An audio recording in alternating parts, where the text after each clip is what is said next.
Hello बच्चों, let's see the question says draw the graph of the following function cos x upon 2, also write their range and period। Question को solve करने से पहले हम इसका basic concept सीखेंगे, इसके अकॉर्डिंग क्वेश्चन को सॉल्व करेंगे। दैट इज सॉल्यूशन की concept y is equal to f of ax, y is equal to f of ax, then graph of y is equal to fx, shrink or expand 1 upon a times along x-axis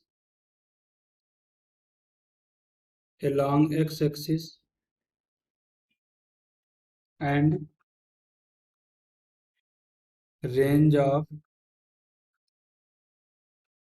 cos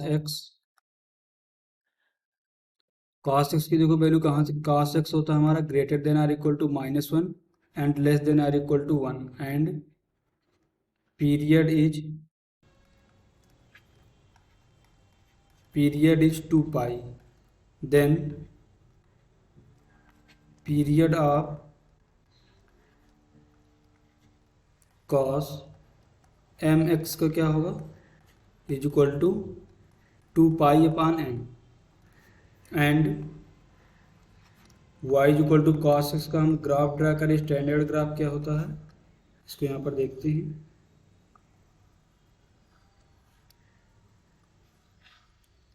ये यहाँ पर क्या है 0, ये होता है यहाँ पर पाई अपॉन 2, यहाँ पर हमारा होता है पाई, यहाँ पर होता है हमारा माइनस पाई अपॉन 2 और यहाँ पर क्या होता है हमारा माइनस पाई।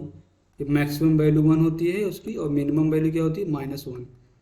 तो हम इस बेसिक कॉन्सेप्ट का यूज करेंगे, इसके अकॉर्डिंग क्वेश्चन को सॉल्व करेंगे। इसको देखते हैं नेक्स्ट स्लाइड में। तो देखो हमारा फंक्शन क्या दिया है, y is equal to cos x upon 2, तो यहाँ से श्रिंक होगा, then y is equal to cos x, shrink होगा एक्सपैंड होगा, तो y is equal to cos x expand. देखो हमने की कॉन्सेप्ट पे डिस्कस किया है कि अगर हम y is equal to F of A X है तो 1 upon A times shrink expand होगा, तो इसका जब 1 अपॉन 2 का हम 1 अपॉन 2 का दैट इज लिखेंगे 1 अपॉन 2, तो यहाँ से हमें क्या मिलेगा, that is the 2 times expand. Shrink तो नहीं होगा क्योंकि श्रिंक होता तो 1 अपॉन, जैसे यहाँ पर अगर 2 मल्टीप्लाई में होता 1 अपॉन 2 होता तो हमारा श्रिंक होता, बट ये क्या हो रहा 2 टाइम्स आ रहा है तो 2 टाइम एक्सपैंड होगा। देन इसका देखो ग्राफ यहाँ पर ड्रा करते हैं।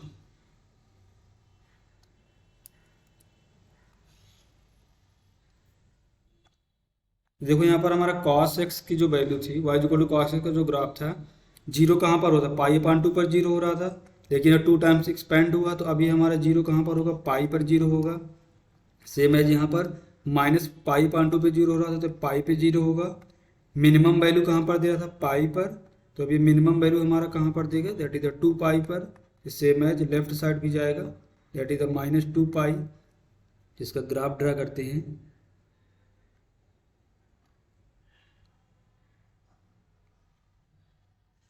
ऐसे ऐसे कुछ ग्राफ आएगा।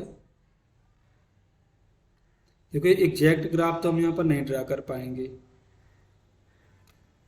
ये रफली ग्राफ होता है। तो यहाँ पर क्या मिलेगा, जीरो पर क्या देगा 1, पाई पर क्या देगा 0 और 2 पाई पे यहाँ से क्या देगा, इसकी वैल्यू क्या आएगी -1।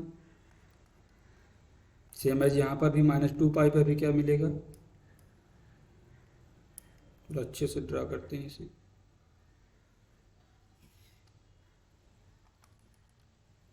ये क्या है -1,